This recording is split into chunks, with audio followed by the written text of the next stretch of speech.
Cuando el empleado del banco me entregó ese cheque por $32 millones, mis manos temblaron tanto que casi lo dejo caer. 32 millones. Una cifra que jamás pensé que existiría en mi vida, mucho menos en mis manos arrugadas de 70 años. El sorteo especial de la lotería había cambiado todo en un segundo, pero lo que no sabía era que ese pedazo de papel iba a convertirse en el espejo más cruel de mi propia familia. Salí del banco como una sonámbula, guardé el cheque en el fondo de mi cartera vieja y caminé hasta mi casa como si nada hubiera pasado. Mi corazón latía tan fuerte que pensé que se me iba a salir del pecho. 32 millones de dólares. Podía pagar mi casita, comprarme ropa nueva, viajar, ayudar a mis hijos, a mis nietos. Podía hacer tantas cosas que la cabeza me daba vueltas. Pero algo dentro de mí me detuvo. Una vocecita que me susurraba que esperara, que pensara bien las cosas. Porque conocía a mi familia. Los conocía muy bien. Y una parte de mí, esa parte que había sido lastimada tantas veces, quería saber algo antes de cambiar nuestras vidas para siempre. Quería saber si realmente me amaban. Durante días enteros no le dije nada a nadie. Guardé el secreto como si fuera un tesoro peligroso. Seguí levantándome temprano, haciendo mis quehaceres, preparando mi café aguado de siempre, viendo mis telenovelas en la televisión vieja que tenía desde hace 15 años. Todo igual. Todo normal. Pero por dentro tenía un huracán. Porque mientras más pensaba en ese dinero, más me acordaba de todas las veces que había pedido ayuda y me habían dado la espalda. Cuando se me rompió el techo y lloré durante semanas porque no tenía para arreglarlo. Cuando me enfermé de neumonía el año pasado y nadie vino a cuidarme. Pasé 5 días con fiebre alta, temblando en mi cama, llamando a mis hijos por teléfono y escuchando siempre la misma canción, que estaban ocupados, que ya vendrían más tarde, que seguramente no era nada grave. Cuando cumplí 65 años y ni siquiera recibí una llamada de mis propios hijos. Me quedé sentada toda la noche esperando el teléfono, viendo cómo pasaban las horas y comprendiendo que para ellos ese día era uno más del calendario. Mi hija Renata siempre tenía excusas perfectas. Que el trabajo la tenía estresada, que los niños estaban enfermos, que su esposo necesitaba atención, que no tenía tiempo ni para respirar. Pero sí tenía tiempo para subir fotos a sus redes sociales comiendo en restaurantes caros, comprando carteras de marca, viajando los fines de semana a playas exclusivas con sus amigas. Sí tenía tiempo para todo lo que le daba placer, pero no para su madre. Mi hijo Braulio era peor. Cada vez que lo necesitaba me decía que estaba pasando por momentos difíciles económicos, que las cosas estaban apretadas, que apenas podía mantener a su familia. Pero después me enteraba por los vecinos que se había comprado un carro nuevo, o que había renovado toda su casa, o que había llevado a su esposa a cenar para celebrar algún ascenso en el trabajo. Los dos vivían a menos de 1 hora de mi casa, pero me visitaban menos que el cartero. Aparecían solo cuando necesitaban algo, que les cuidara a los nietos, que les prestara dinero, que los ayudara con algún favor. Y yo, como la tonta que había sido toda mi vida, siempre decía que sí. Siempre ponía sus necesidades antes que las mías. Y ahí estaba yo, con 32 millones de dólares en una cuenta bancaria nueva, sintiéndome más sola que nunca. El dinero no había llenado el vacío que tenía en el pecho. Al contrario, lo había hecho más grande. Porque ahora sabía que tenía el poder de cambiar las cosas, pero también sabía que si se enteraban de mi suerte, todos iban a aparecer como por arte de magia. Todos iban a ser súbitamente cariñosos. Todos iban a recordar que tenían una madre, una tía, una suegra que los había amado incondicionalmente. Todos iban a tener tiempo para visitarme, para llamarme, para preguntarme cómo estaba. Pero ¿sería amor verdadero o sería interés? Fue entonces cuando se me ocurrió la idea. Una idea que al principio me pareció terrible, pero que no podía sacarme de la cabeza. ¿Y si los pusiera a prueba? ¿Y si fingiera que estaba en problemas, que necesitaba ayuda desesperadamente, y viera quién realmente estaba dispuesto a tenderme la mano? No era solo curiosidad. Era una necesidad que me carcomía por dentro.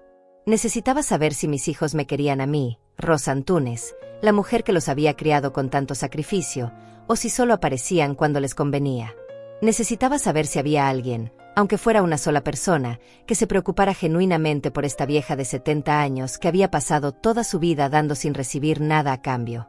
Durante una semana completa no dormí bien. Le daba vueltas y más vueltas al plan.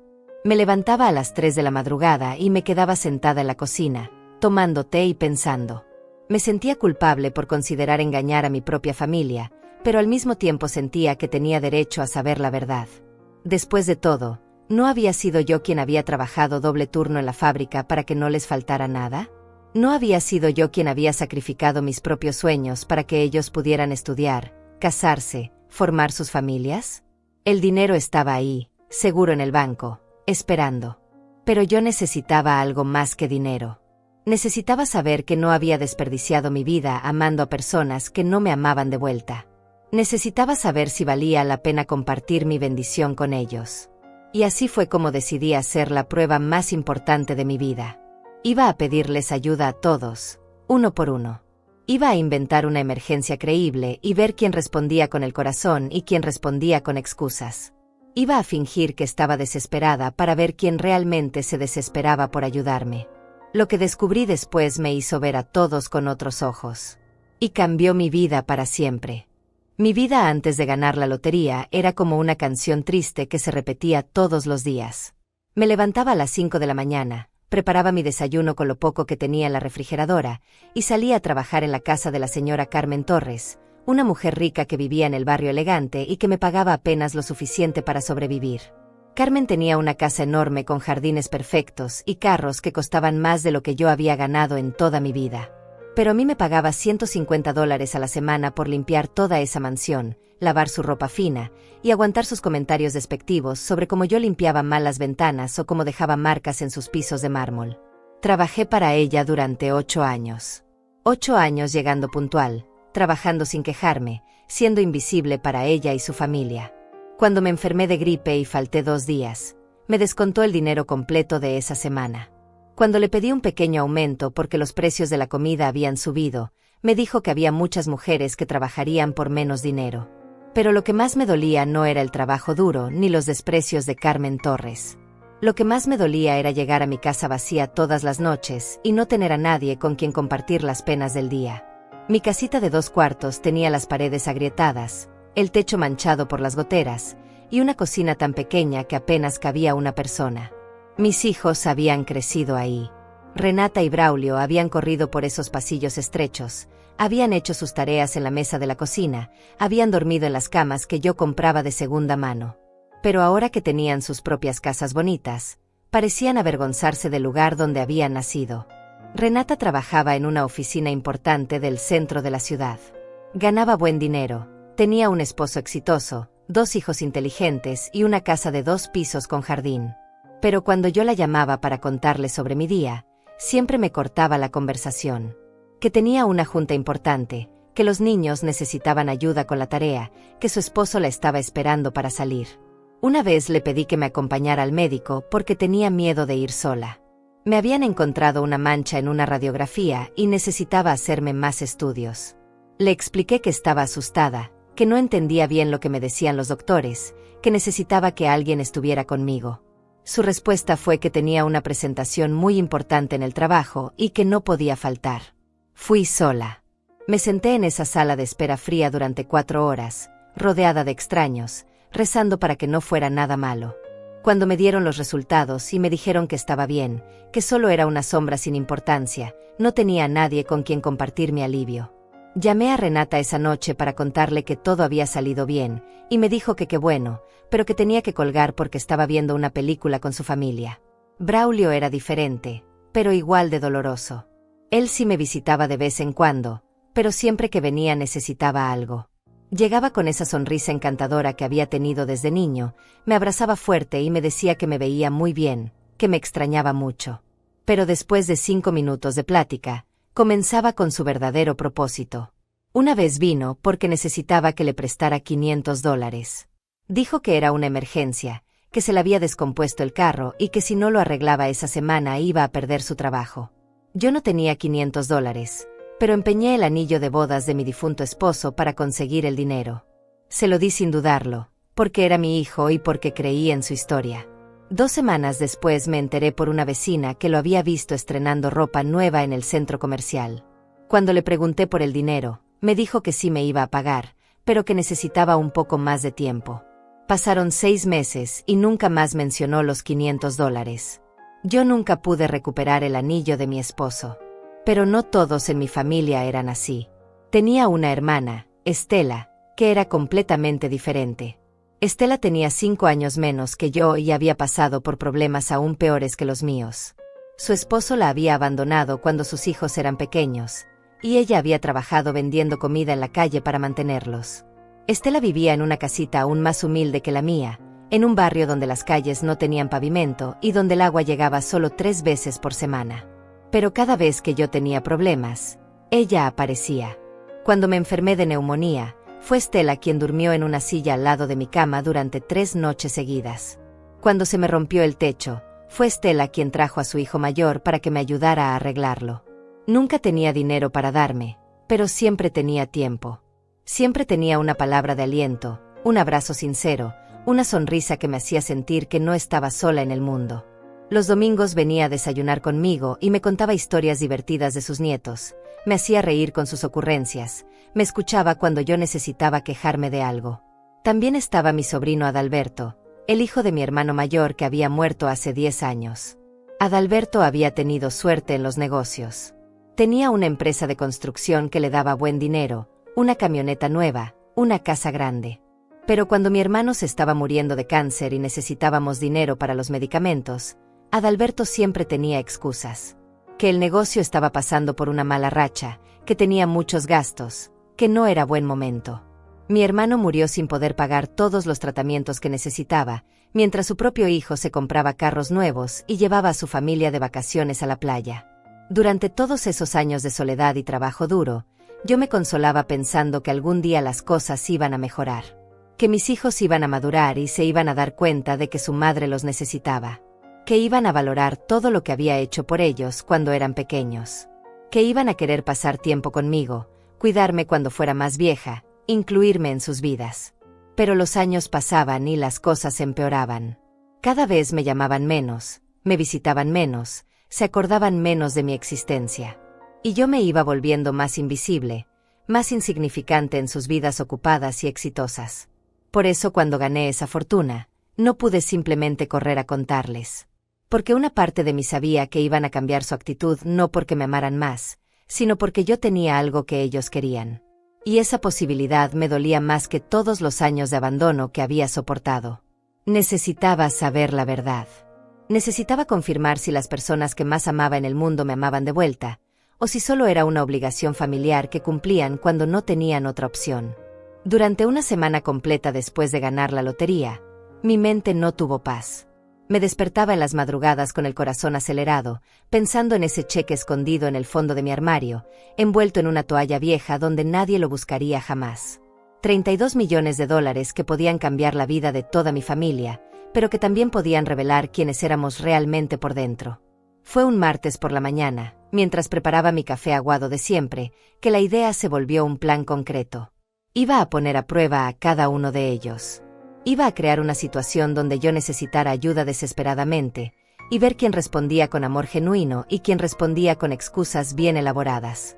Pero tenía que ser convincente. No podía ser algo pequeño que pudieran ignorar fácilmente, ni algo tan grande que sonara falso. Tenía que ser una emergencia real, urgente, que tocara el corazón de cualquier persona que verdaderamente me amara. Me senté en mi mesa de cocina con un cuaderno viejo y comencé a escribir las opciones. Podía decir que me habían diagnosticado algo grave y necesitaba dinero para el tratamiento. Pero eso era demasiado cruel, incluso para una prueba. Podía inventar que me habían robado, pero entonces esperarían que pusiera una denuncia policial. Finalmente se me ocurrió la historia perfecta. Le diría a cada uno que estaba a punto de perder mi casa, que había recibido una notificación del banco diciendo que tenía 2 semanas para pagar $3,000 de atrasos en la hipoteca, o me quitarían la propiedad. Era creíble porque todos sabían que mi situación económica era difícil. Era urgente porque tenía un plazo límite. Y era lo suficientemente específico para que no pudieran escabullirse con promesas vagas. $3,000. Una cantidad que para mis hijos exitosos representaba una cena cara o una pequeña reparación en sus carros. Para Adalberto, con su empresa de construcción, era menos de lo que gastaba en gasolina en un mes. Pero para mí, La Rosa Antunes que ellos conocían era una montaña imposible de escalar. Practiqué mi historia frente al espejo del baño. Tenía que sonar desesperada, pero no dramática.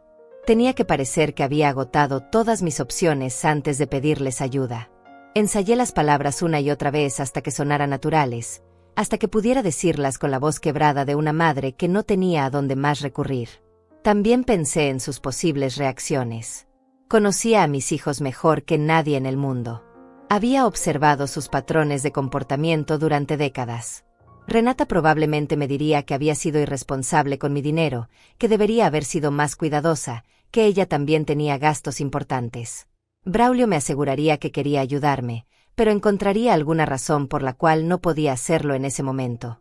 Adalberto, mi sobrino próspero, seguramente me recomendaría que hablara con el banco para hacer algún arreglo de pagos. Carmen Torres, mi empleadora rica, probablemente ni siquiera me dejaría terminar de explicar la situación antes de cambiar de tema. Pero Estela, mi hermana Estela era diferente. Ella no tenía $3,000, no tenía ni siquiera 300.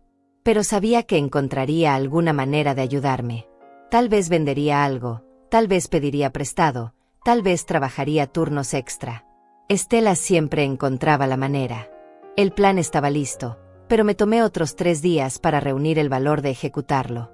Porque una parte de mí tenía miedo de confirmar lo que ya sospechaba en el fondo de mi corazón. Una parte de mí todavía tenía la esperanza de estar equivocada sobre mis propios hijos. El viernes por la mañana, después de llegar del trabajo en casa de Carmen Torres, me senté en mi sala con el teléfono en las manos. Había decidido el orden en que los llamaría. Primero Renata, porque era la mayor y porque tenía mejor situación económica. Después Braulio, para darle la oportunidad de demostrar que podía ser mejor hermano de lo que había sido hijo. Luego Adalberto, mi sobrino que se había beneficiado tanto de la ayuda de mi familia cuando era joven. Al final llamaría a Estela, pero no para pedirle dinero. Sabía que ella no lo tenía. La llamaría para contarle mi problema y ver cómo reaccionaba, qué me ofrecía, cómo se comportaba cuando alguien que amaba estaba en problemas. Antes de hacer la primera llamada, fui al baño y me mojé los ojos con agua fría para que se vieran rojos, como si hubiera estado llorando. Me pellizqué las mejillas para que se vieran demacradas. Tenía que verme como una mujer al borde del colapso, no como alguien que estaba haciendo un experimento social. Marqué el número de Renata y esperé. Contestó al 5.º timbrazo, con esa voz ocupada que siempre usaba cuando hablaba conmigo, como si yo fuera una interrupción en su día importante. «Mamá», me dijo sin emoción. «¿Qué pasó?» «No puedo hablar mucho porque tengo una junta en 10 minutos». Ahí estaba. La primera prueba estaba a punto de comenzar. Con la voz temblorosa, le conté sobre la notificación del banco, sobre los $3,000 que necesitaba en 2 semanas, sobre el terror de quedarme sin hogar a los 70 años. Le expliqué que había tratado de conseguir el dinero por todos lados, que había vendido todo lo que tenía de valor, que ella era mi última esperanza.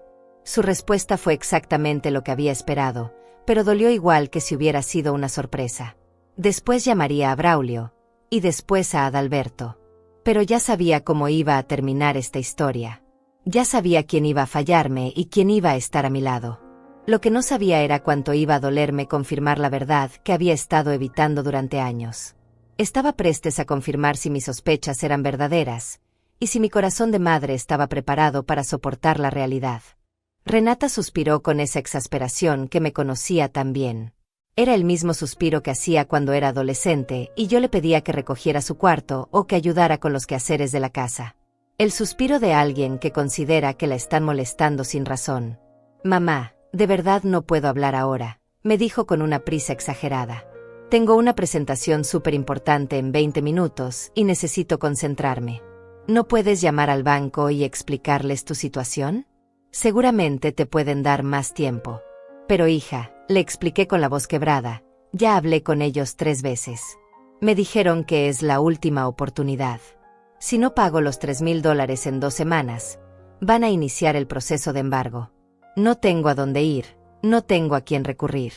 «Ay, mamá», respondió con ese tono que usaba cuando quería hacerme sentir culpable por existir.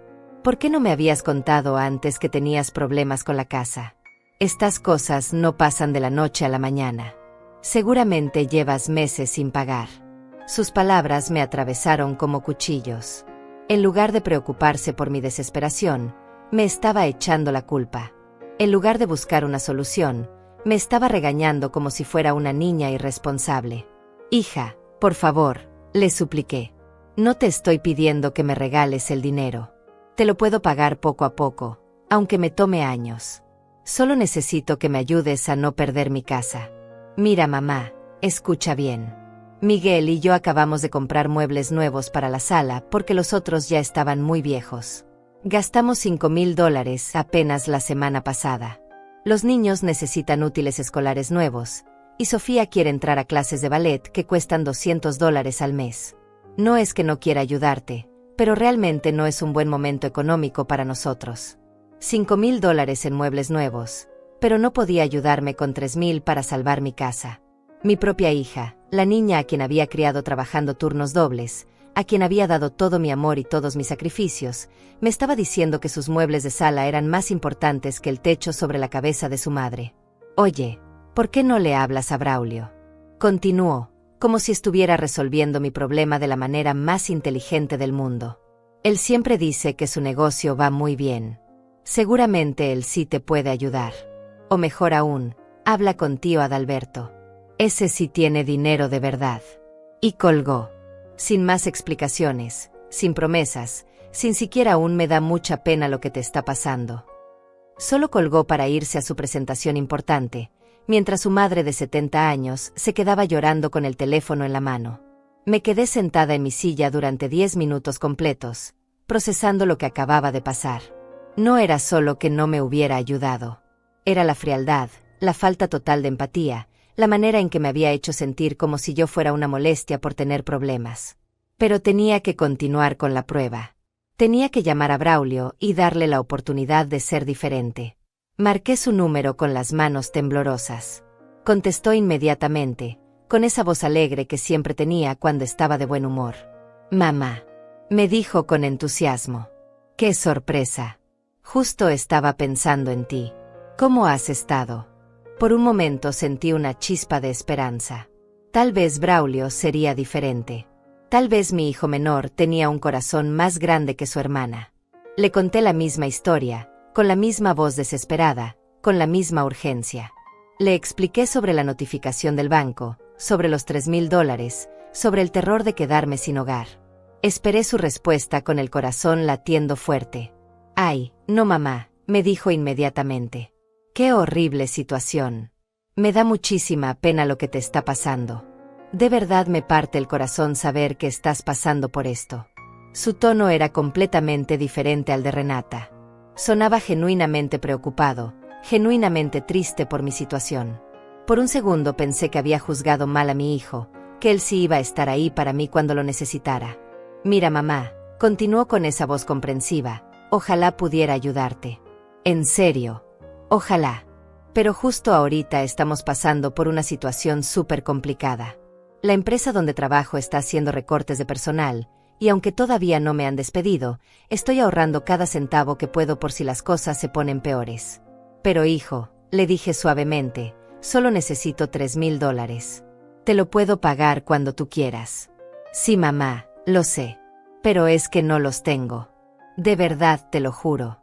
Además, Sandra está embarazada otra vez, aunque todavía no se lo hemos dicho a nadie, y eso significa que vamos a tener más gastos médicos, más gastos de bebé. No puedo arriesgar la estabilidad de mi familia, ¿me entiendes?» Era increíble. Braulio sonaba mucho más comprensivo que Renata, pero el resultado era exactamente el mismo. No me iba a ayudar. Y además, me estaba contando sobre su nuevo bebé, sobre su familia creciente, mientras su madre estaba a punto de quedarse sin hogar. «¿Ya le hablaste a Renata?», me preguntó. «Ella gana más que yo, y Miguel también tiene buen trabajo. Seguramente ellos sí te pueden ayudar». «Sí, hijo, ya le hablé. Ella me dijo que hablara contigo». «Ah», me dijo, y pude escuchar la incomodidad en su voz. «Bueno, entonces, ¿por qué no le hablas a tío Adalberto? Él tiene una empresa grande, seguramente para el $3,000 no son nada».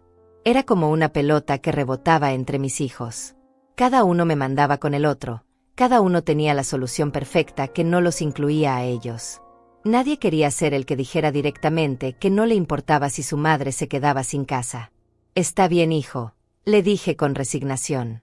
«Entiendo tu situación. Voy a ver qué más puedo hacer». «Ay, mamá», me respondió con esa voz que intentaba sonar consoladora, «no te preocupes tanto. Seguro encuentras una solución. Tú siempre has sido muy fuerte, siempre has salido adelante. Estoy seguro de que esta vez también lo vas a lograr». ¿Me estaba consolando diciéndome que yo era fuerte? ¿Me estaba animando a resolver sola el problema que él no quería ayudarme a solucionar? Era como si me dijera que me ahogara con elegancia porque él no sabía nadar. Después de colgar con Braulio, me quedé sentada en mi cocina durante media hora. Los 2 hijos que había criado con tanto amor, con tantos sacrificios, me habían fallado completamente. Pero aún tenía que hacer la tercera llamada. Tenía que hablar con Adalberto, mi sobrino próspero, para completar el círculo de decepciones familiares. Adalberto contestó el teléfono después de muchos timbrazos, y cuando finalmente lo hizo, su voz sonaba molesta, como si lo hubiera interrumpido en algo muy importante. Pude escuchar música de fondo y voces, como si estuviera en algún lugar divirtiéndose. «¿Tía Rosa?», me dijo con sorpresa. «¿Está todo bien? Es raro que me llames». Ya desde esa primera frase me hizo sentir como si fuera una extraña, como si no tuviera derecho a llamar a mi propio sobrino cuando tenía problemas. Pero continué con mi historia, contándole sobre la notificación del banco, sobre los $3,000 que necesitaba urgentemente, sobre el terror de perderlo todo. Esperé su respuesta con muy pocas esperanzas. Conocía a Adalberto desde que era un bebé. Había visto cómo mi hermano mayor se había sacrificado para darle educación, para ayudarlo a empezar su negocio, para convertirlo en el hombre exitoso que era hoy. Pero también había visto cómo él había abandonado a su padre cuando más lo necesitaba. «Ay, tía», me dijo después de un silencio largo, «esa sí está difícil la situación. $3,000. Pues sí, es mucho dinero. Mucho dinero. Para un hombre que se compraba camionetas nuevas cada 2 años, que llevaba a su familia de vacaciones a lugares caros, que tenía una casa de 3 pisos en el mejor barrio de la ciudad. $3,000 era mucho dinero. Mira, tía», continuó con esa voz que usaba cuando quería sonar profesional y serio, «yo ahorita tengo todo mi capital invertido en el negocio. Estoy construyendo un conjunto de casas muy grande, y hasta que no termine ese proyecto y me paguen, no tengo efectivo disponible. Pero sobrino», le dije con desesperación, «solo necesito 2 semanas. Cuando me paguen mi pensión del mes que viene, te puedo dar algo. Y después, poco a poco, te voy pagando el resto». «Sí, sí, entiendo», me respondió, pero pude escuchar que ya estaba perdiendo la paciencia. «El problema es que en la construcción todo es flujo de efectivo, ¿me entiendes? No puedo sacar dinero del proyecto porque entonces se me puede caer todo el negocio». Era increíble escucharlo hablar de flujo de efectivo y proyectos de construcción cuando su tía de 70 años le estaba suplicando ayuda para no quedarse sin hogar. Era como si le estuviera pidiendo ayuda a un contador, no a un familiar. «¿Ya hablaste con Renata y Braulio?», me preguntó, exactamente igual que habían hecho mis hijos. «Ellos 2 tienen trabajos estables, seguramente pueden ayudarte mejor que yo». «Ya hablé con ellos, sobrino. Los 2 me dijeron que hablara contigo». «Ah», hizo una pausa larga. «Bueno, pues, ¿sabes qué? Te voy a dar un consejo muy bueno. Ve al banco y pídeles que te reestructuren la deuda. Explícales tu situación de adulta mayor, diles que eres una clienta de muchos años. Los bancos tienen programas especiales para personas como tú, personas como yo, personas viejas, pobres, insignificantes, personas que no merecían la ayuda de sus propios familiares prósperos, pero que tal vez podían conseguir la caridad de un banco. Adalberto, por favor», le supliqué una última vez. «Tu papá me ayudó mucho cuando yo era joven. Cuando mi esposo se murió y me quedé sola con 2 niños pequeños, tu papá me prestó dinero para la renta, me consiguió trabajo, me ayudó a salir adelante. Yo nunca olvidé esa bondad». «Sí, tía, mi papá era muy buena persona», me respondió con una frialdad que me heló la sangre. «Pero él ya murió, y yo tengo mis propias responsabilidades ahora. Tengo que cuidar a mi familia, tengo que hacer crecer mi negocio. No puedo estar prestando dinero a cada familiar que tiene problemas. Cada familiar que tiene problemas. como si yo fuera una desconocida que aparecía constantemente pidiendo favores. Como si no fuera la hermana del hombre que le había pagado sus estudios universitarios, que le había enseñado el oficio de la construcción, que había usado sus ahorros para ayudarlo a comprar sus primeras herramientas. Está bien, sobrino, le dije con la voz completamente rota. Entiendo tu posición. Colgué el teléfono y me quedé mirando la pared de mi cocina durante mucho tiempo. 3 llamadas, 3 rechazos, 3 lecciones dolorosas sobre el verdadero carácter de las personas que yo creía que me amaban. Pero aún me faltaba una llamada más. La más importante de todas. Marqué el número de mi hermana Estela con las manos temblando. Ella contestó inmediatamente, como siempre hacía cuando veía mi nombre en el teléfono. Rosa. Me dijo con esa alegría genuina que siempre tenía cuando hablábamos. ¿Cómo estás, hermana? Justo estaba pensando en ti. Estela, le dije, y mi voz se quebró de verdad esta vez. Ya no tenía que fingir la desesperación. Después de 3 rechazos consecutivos, la desesperación era completamente real. Le conté la misma historia, pero esta vez las lágrimas que corrían por mis mejillas eran auténticas. No eran lágrimas por los $3,000 que no necesitaba, sino lágrimas por descubrir que mis propios hijos me veían como una carga, como un problema que había que pasar a otra persona. Rosa, hermana mía, me dijo Estela con una voz llena de preocupación real. ¿Por qué no me habías contado antes? ¿Desde cuándo tienes problemas con la casa? No quería preocuparte, Estela. Sé que tú también tienes tus propias dificultades. Ay, hermana, me respondió con cariño, las dificultades se comparten en familia. Nunca tienes que pasar sola por algo así. Hubo un silencio, y pude escucharla pensando. Sabía que estaba calculando, no cuánto dinero tenía disponible, sino cómo podía conseguir el dinero que no tenía. Mira, Rosa, me dijo finalmente, yo no tengo $3,000 ahorrados, tú lo sabes. Pero voy a buscar la manera de conseguirlos. Voy a hablar con mi patrón para ver si me puede adelantar el sueldo de 2 meses. Voy a ver si puedo vender algunas cosas. Y si no logro conseguir todo, al menos voy a conseguir una parte. ¿Estás segura, Estela? No quiero que te metas en problemas por mi culpa. Rosa Antunes, me dijo con firmeza, eres mi hermana. Somos familia de verdad. Mañana mismo empiezo a buscar el dinero, y en una semana te voy a dar una respuesta concreta. Era increíble. La persona que menos tenía era la única que estaba dispuesta a sacrificarse por mí. Mientras mis hijos exitosos y mi sobrino próspero me daban excusas elaboradas, mi hermana pobre me ofrecía su ayuda sin dudarlo. Después de colgar con Estela, me quedé sentada en mi cocina hasta que se hizo de noche. El patrón se había repetido exactamente como yo había predicho, pero eso no había hecho que doliera menos. Había confirmado la verdad más dolorosa de todas. Las personas que más amaba en el mundo no me amaban de la misma manera. Los siguientes 3 días fueron los más largos de mi vida. No porque estuviera preocupada por el dinero que no necesitaba, sino porque no podía dejar de pensar en la diferencia tan brutal entre las reacciones de mi familia. Mientras mis hijos y mi sobrino habían encontrado 1000 excusas para no ayudarme, Estela había empezado inmediatamente a buscar soluciones. El miércoles por la mañana, mientras estaba limpiando los pisos de mármol en casa de Carmen Torres, sonó mi teléfono. Era Estela, y su voz sonaba emocionada. Rosa, hermana, tengo buenas noticias. Hablé con mi jefe y me va a adelantar el sueldo de mes y medio. Son $1,200. También hablé con mi comadre Luz, y ella me puede prestar $800 si le firmo un pagaré. Y mi hijo mayor me dijo que tiene ahorrados $600 de su trabajo de los fines de semana, y que me los puede dar. Estela, le dije con la voz ahogada, esos son $2,600. Solo me faltan 400. Sí, hermana, ya lo sé. Para esos 400 que faltan, voy a vender mi televisión y mi refrigeradora vieja. Seguramente alguien me los compra por ese precio. ¿Vas a vender tu televisión y tu refrigeradora? Estela, no puedes hacer eso. ¿Cómo vas a vivir sin refrigeradora?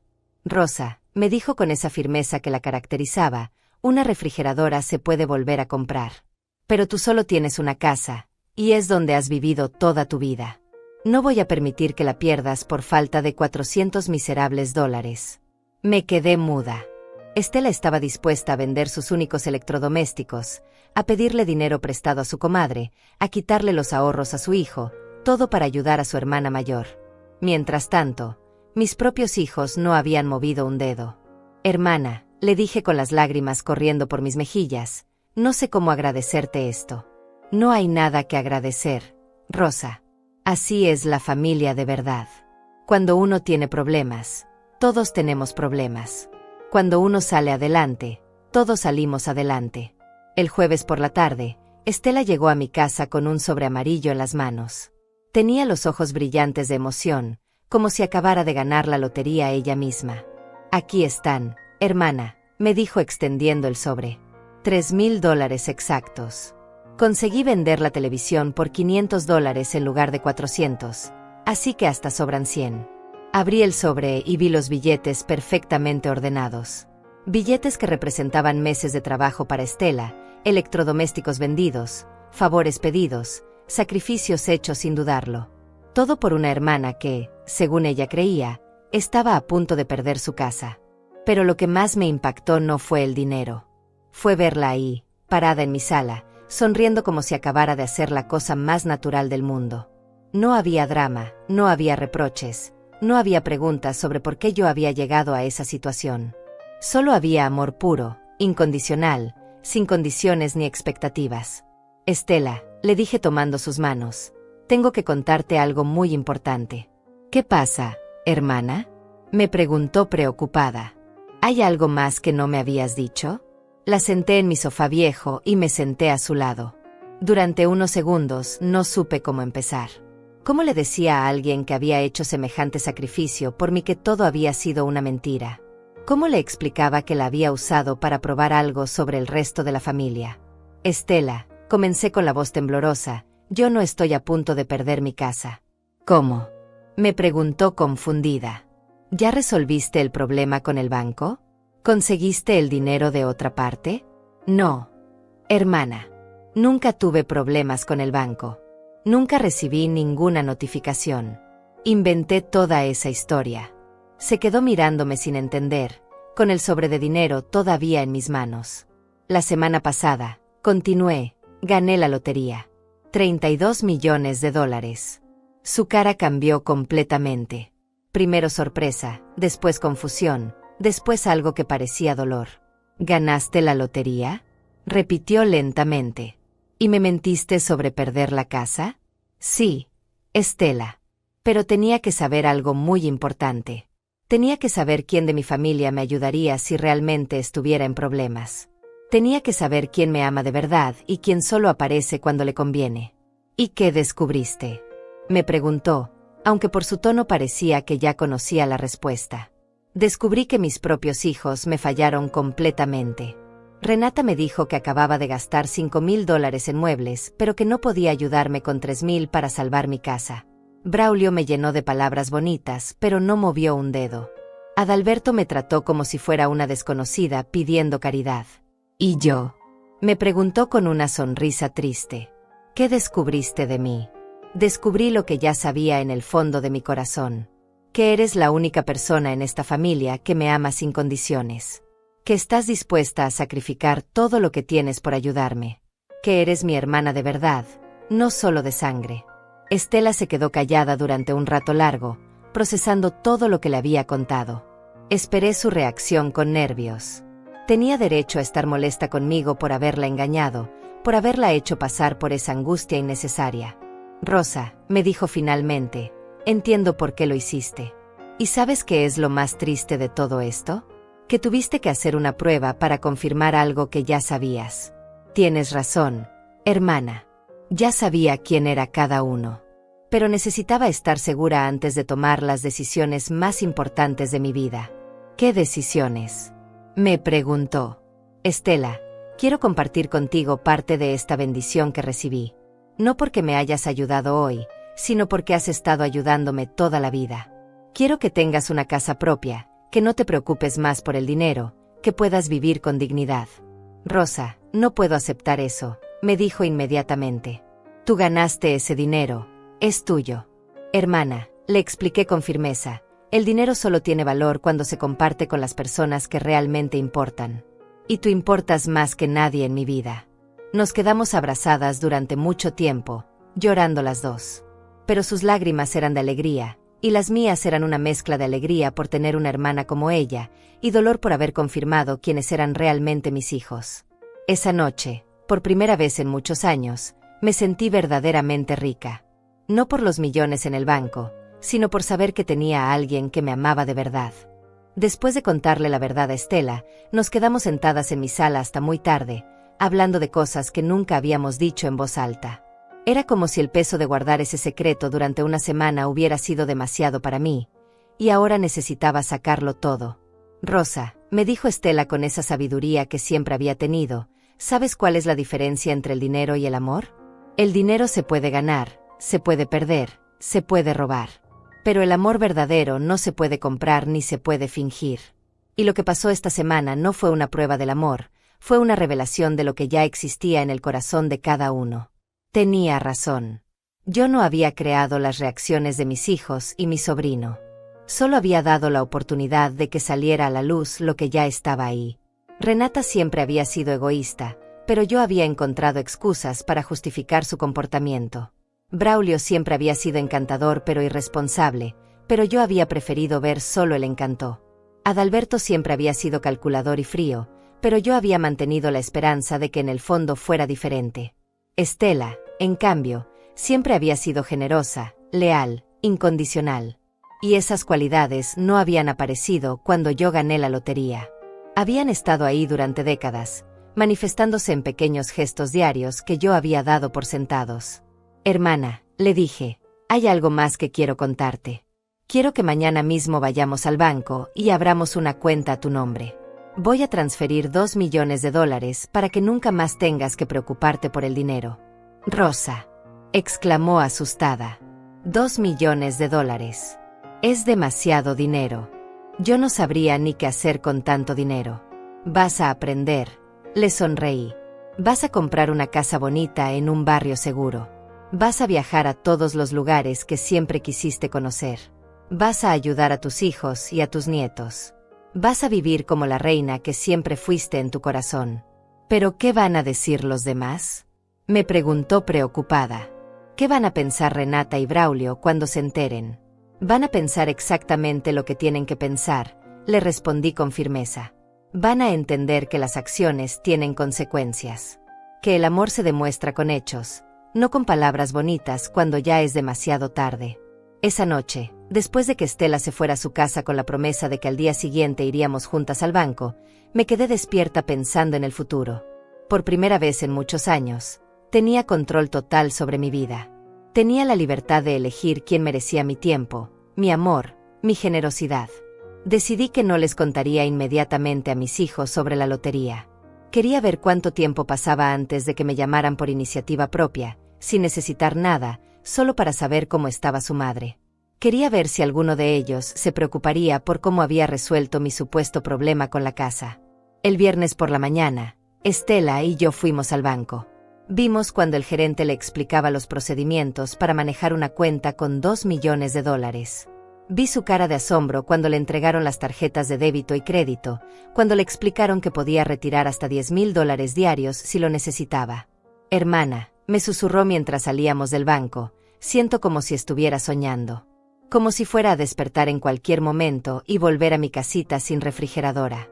No es un sueño, Estela. Es justicia. Es el universo compensándote por todos los años que has sido buena sin esperar nada a cambio. Esa misma tarde fuimos a buscar casas. Quería que Estela viera opciones, que se diera cuenta de que realmente podía elegir dónde vivir. Visitamos 3 casas diferentes, una de 2 pisos con jardín grande, una casa moderna con terraza y una casa colonial con patio interior. Cuando vio la casa colonial, sus ojos se iluminaron como los de una niña en Navidad. Tenía 3 recámaras, 2 baños completos, una cocina espaciosa y un patio con espacio para plantar flores. El precio era $250,000. Esta, me dijo tocando las paredes como si no pudiera creer que fueran reales. Esta es perfecta. Entonces es tuya, le dije. Mañana hacemos la oferta. El sábado, mientras hacíamos los trámites para comprar la casa de Estela, mi teléfono sonó. Era Braulio. Contesté con curiosidad, preguntándome si había llamado para saber cómo había resuelto mi problema. «Hola mamá», me dijo con esa voz alegre de siempre. «¿Cómo estás? ¿Ya resolviste lo de la casa?» «Sí, hijo, ya se resolvió», le respondí sin dar detalles.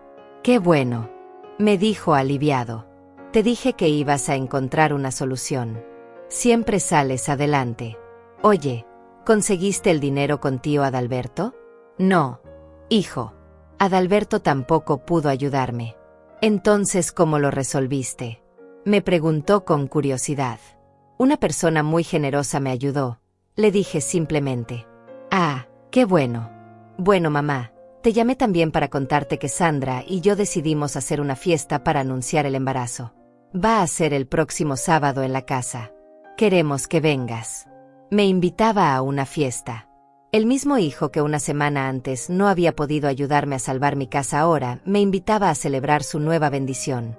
No había ni una palabra de disculpa por no haber podido ayudarme. No había ni una pregunta sobre quién había sido esa persona generosa que había resuelto mi problema. Solo la invitación a su fiesta, como si nada hubiera pasado. «Voy a pensarlo, hijo», le dije. «Te aviso durante la semana». Después de colgar, Estela me miró con una sonrisa triste. Había escuchado toda la conversación. «¿Vas a ir?», me preguntó. «No lo sé todavía», le respondí honestamente. «Pero si voy, va a ser como la Rosa nueva que ahora soy. No como la madre desesperada que suplica ayuda y después se queda callada cuando la ignoran». Era el momento de decidir qué tipo de relación quería tener con mis hijos a partir de ese momento. Ya no iba a ser la madre que se conformaba con migajas de atención. Ya no iba a fingir que todo estaba bien cuando claramente no lo estaba. Tenía $30 millones restantes, una hermana que valía más que todo el oro del mundo, y por primera vez en mi vida, el poder de elegir cómo quería que me trataran. Los siguientes días fueron los más liberadores de mi vida. Ya no tenía que fingir que estaba en crisis, ya no tenía que cargar sola con el peso de $32 millones, y ya no tenía que preguntarme quién me amaba de verdad. Las respuestas estaban clarísimas. El martes, Renata me llamó. Su voz sonaba igual de ocupada que siempre, pero había algo diferente. Una curiosidad que no había mostrado cuando yo le había suplicado ayuda. «Mamá», me dijo después de los saludos de rutina, «Braulio me contó que ya resolviste lo de la casa. Me da mucho gusto. ¿Al final qué pasó? ¿Conseguiste hablar con el banco?» «Una persona muy especial me ayudó», le respondí con la misma respuesta que le había dado a su hermano.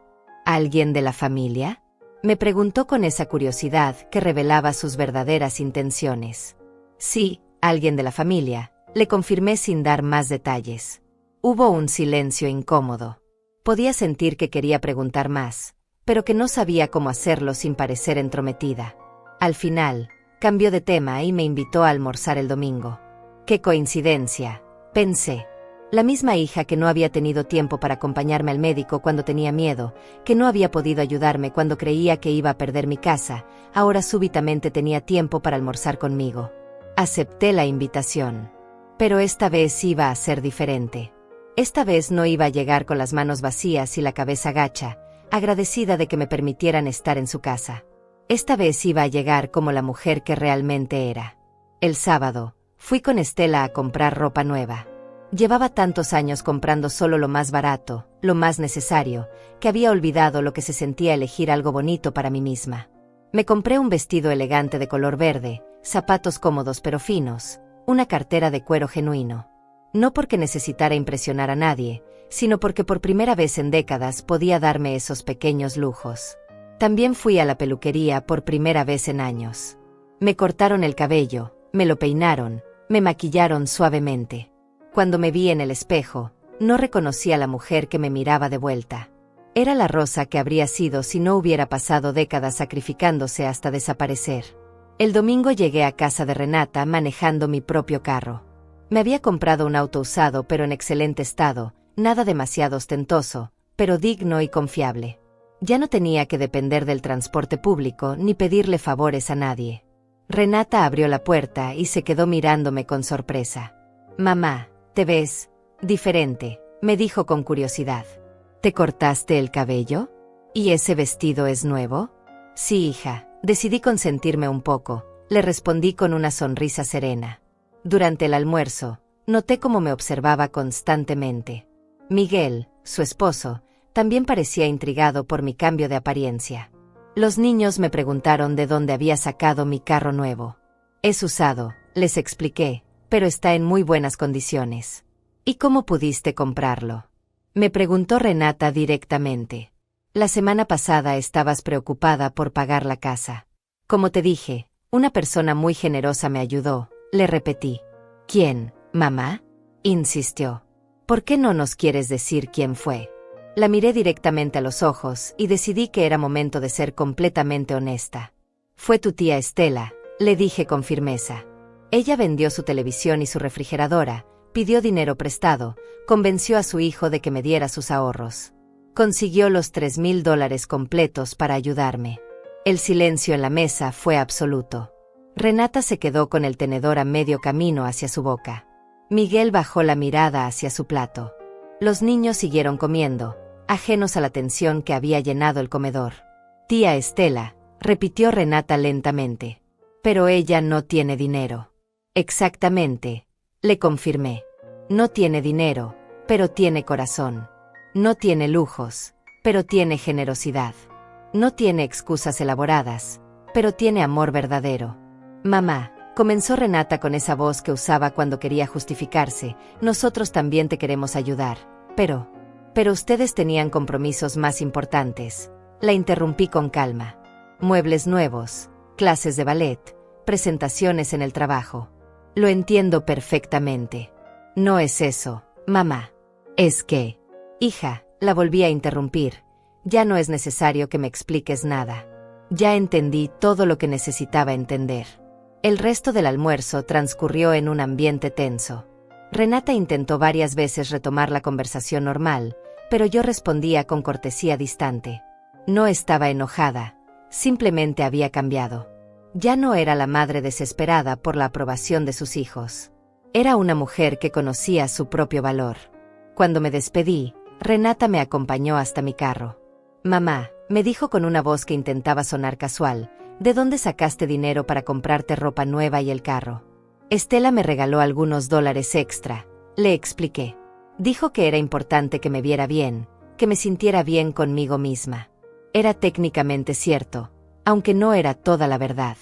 El miércoles, Adalberto me llamó. Era la primera vez que él tomaba la iniciativa para contactarme en años.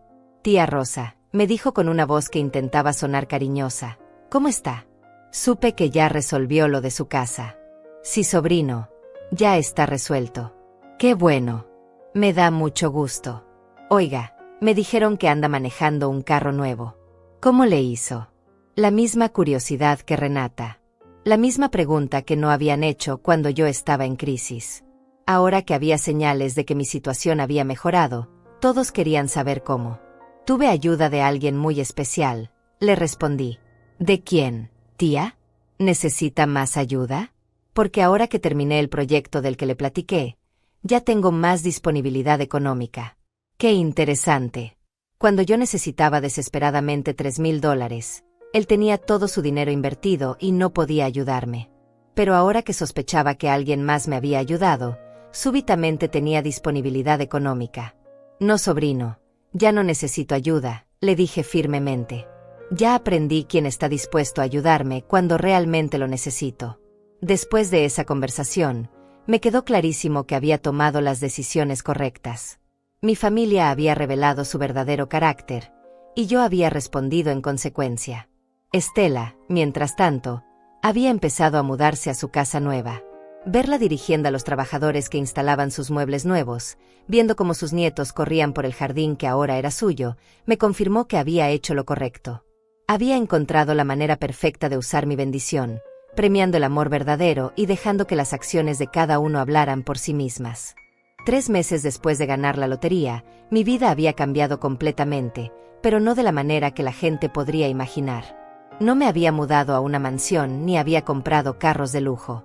Seguía viviendo en mi misma casita, pero ahora la había arreglado completamente.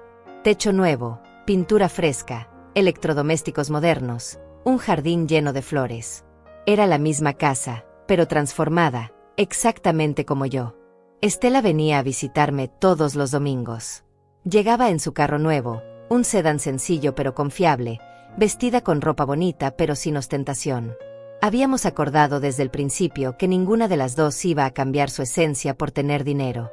El dinero era una herramienta para vivir mejor, no para convertirnos en personas diferentes. Sus hijos habían podido terminar sus estudios sin preocuparse por las colegiaturas. Sus nietos tenían ropa nueva, útiles escolares, y la tranquilidad de saber que su abuela podía cuidarlos si algo pasaba. Pero lo más hermoso de todo era ver cómo Estela había florecido. Ya no tenía esa expresión de cansancio constante que había cargado durante décadas. Ahora sonreía más, hablaba con más confianza, planeaba pequeños viajes para conocer lugares que siempre había soñado visitar. Mis hijos, por otro lado, habían empezado a buscarme con más frecuencia. Renata me llamaba cada semana, siempre con alguna excusa para preguntar sobre mi nueva situación. Que si necesitaba ayuda con algo, que si quería acompañarla a almorzar, que si los niños querían pasar el fin de semana conmigo. Su interés renovado era tan transparente que daba pena. Braulio había empezado a visitarme más seguido, siempre con algún regalo pequeño, siempre con preguntas sobre cómo había logrado hacer las mejoras en la casa. Un día llegó con flores y me dijo que había estado reflexionando sobre lo mal hijo que había sido, que quería cambiar, que valoraba mucho tenerme como madre. Yo los recibía con cortesía, pero mantenía la distancia emocional. No estaba resentida, simplemente había aprendido a proteger mi corazón. Ya no esperaba nada de ellos, y esa falta de expectativas me había dado una paz que no había sentido en años. Un sábado por la tarde, mientras Estela y yo estábamos plantando rosas en mi jardín, llegó Adalberto sin avisar. Venía con una sonrisa demasiado grande y una botella de vino caro en las manos. «Tía Rosa», me dijo abrazándome con un cariño exagerado, «vine a visitarla porque hace mucho que no platicamos. Y traje este vino para que celebremos». «¿Qué vamos a celebrar, sobrino?», le pregunté con curiosidad genuina. «Pues que usted está muy bien, que se ve muy contenta, que su casa se ve hermosa», me respondió mirando alrededor con ojos calculadores. Estela y yo intercambiamos una mirada. Era obvio que Adalberto había venido a investigar, a confirmar sus sospechas sobre mi nueva situación económica. Durante la visita, hizo preguntas indirectas sobre mis finanzas, elogió exageradamente cada pequeña mejora en la casa y hasta se ofreció a ayudarme con algunos proyectos futuros. El mismo hombre que no había podido prestarme $3,000 cuando creía que iba a perder mi casa ahora se ofrecía generosamente a ayudarme con lo que necesitara. Después de que se fue, Estela y yo nos reímos durante una hora completa. ¿Te acuerdas cuando me dijiste que Adalberto era muy buena persona en el fondo?, me preguntó entre risas. Hermana, le respondí, yo también creía muchas cosas que resultaron ser falsas. Pero ahora prefiero la verdad dolorosa que las mentiras cómodas. Una tarde de octubre, mientras estaba regando mis flores, llegó una camioneta lujosa que no reconocí. Se bajó un hombre en traje elegante que resultó ser un abogado enviado por Braulio. Mi hijo quería proponerme una oportunidad de inversión en un negocio que estaba empezando. Necesitaba $20,000 de capital inicial, y me ofrecía ser su socia. Le dije al abogado que le agradeciera a mi hijo la propuesta, pero que todas mis inversiones las manejaba con mi asesora financiera, que era muy cuidadosa con mi dinero, y que por el momento no estaba interesada en nuevos proyectos.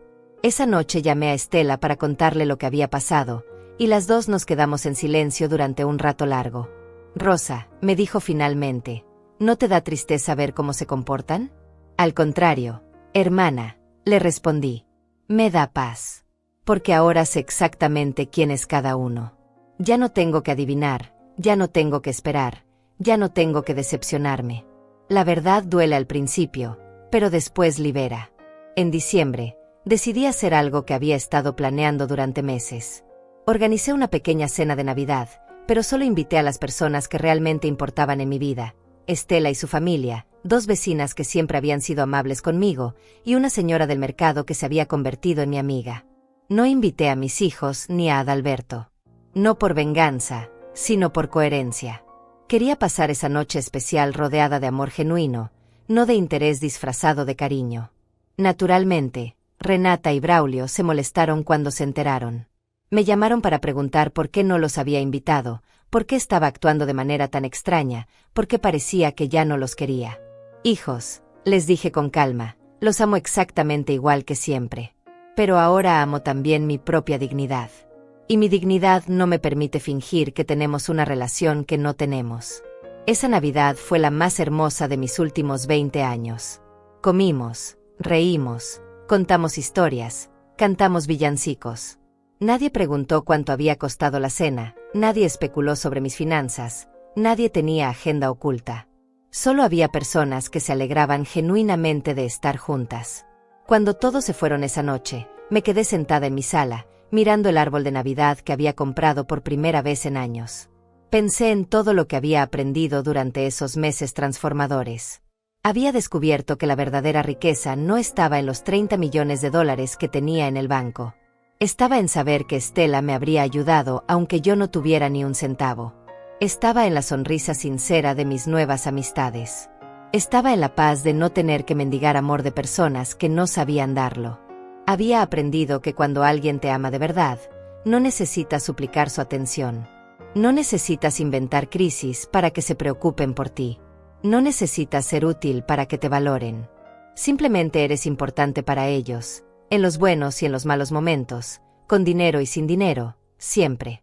También había aprendido que el dinero no cambia a las personas, solo revela quiénes son realmente. Mis hijos no se habían vuelto interesados después de que yo gané la lotería. Siempre habían sido así, pero yo había preferido no verlo. Esa noche, antes de dormir, escribí una carta que guardé en mi caja fuerte junto con mi testamento. En esa carta explicaba toda la historia, la prueba que había hecho, las reacciones de cada uno, las decisiones que había tomado. Cuando yo muriera, todos sabrían la verdad completa. Pero ya no me importaba su juicio.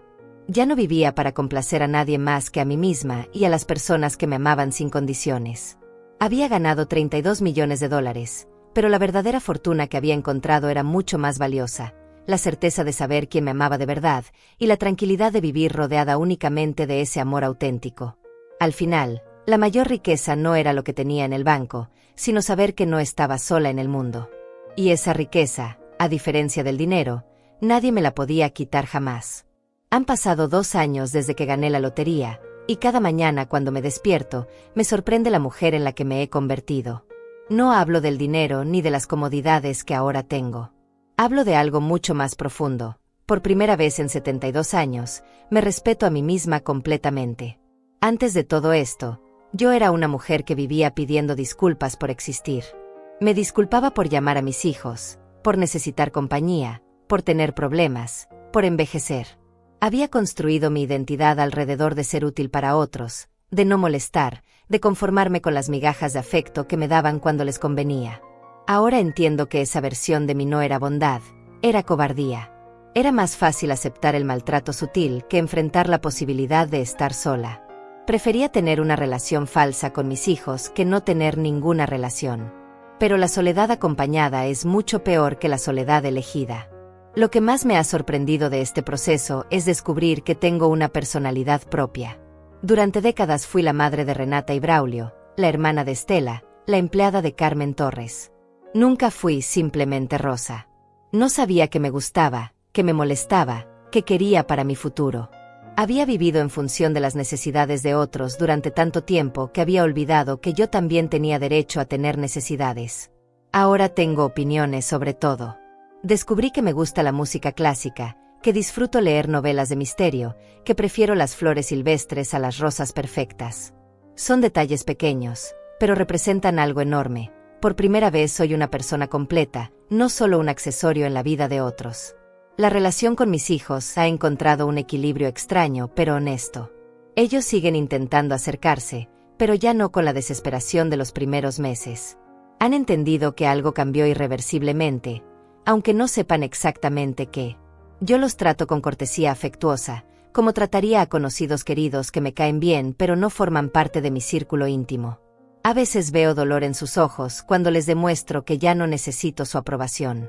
Creo que por primera vez en sus vidas adultas se han dado cuenta de que tenían una madre real, con sentimientos reales, que se lastimaba realmente cuando la trataban mal. Pero ese dolor ya no es mi responsabilidad. Cada persona es responsable de las consecuencias de sus propias acciones. Con Stella he construido la relación más hermosa de mi vida. No solo porque compartimos una situación económica más cómoda, sino porque nos hemos convertido en verdaderas compañeras de vida. Viajamos juntas, cocinamos juntas, nos reímos de nuestras propias tonterías. Hemos creado tradiciones nuevas, como ir al mercado los martes por la mañana o ver películas viejas los viernes por la noche. También he aprendido a crear límites sin sentirme culpable. Cuando alguien me pide algo que no quiero dar, simplemente digo no. Cuando alguien me trata mal, me alejo sin dar explicaciones extensas. He descubierto que mi paz mental vale más que mantener relaciones falsas por compromiso social. El dinero me dio la libertad de elegir, pero la verdadera transformación vino de decidir valorarme a mí misma. Pude haber ganado la lotería y seguir siendo la misma mujer insegura, seguir mendigando amor, seguir aceptando migajas. Pero elegí algo diferente. Elegí creer que merecía amor verdadero, y esa decisión cambió todo. A las mujeres de mi edad que puedan estar leyendo esto, quiero decirles algo importante. Nunca es demasiado tarde para empezar a respetarse. Nunca es demasiado tarde para exigir el trato que merecen. Nunca es demasiado tarde para descubrir quiénes son realmente cuando dejan de vivir para complacer a otros. No necesitan ganar la lotería para transformar sus vidas. Solo necesitan tomar la decisión más valiente de todas: amarse a sí mismas lo suficiente como para alejarse de cualquier persona que no las valore. Esa decisión no cuesta dinero, pero vale más que todos los millones del mundo. Hoy, a los 72 años, finalmente soy libre. Y esa libertad no me la dio el dinero. Me la di yo misma.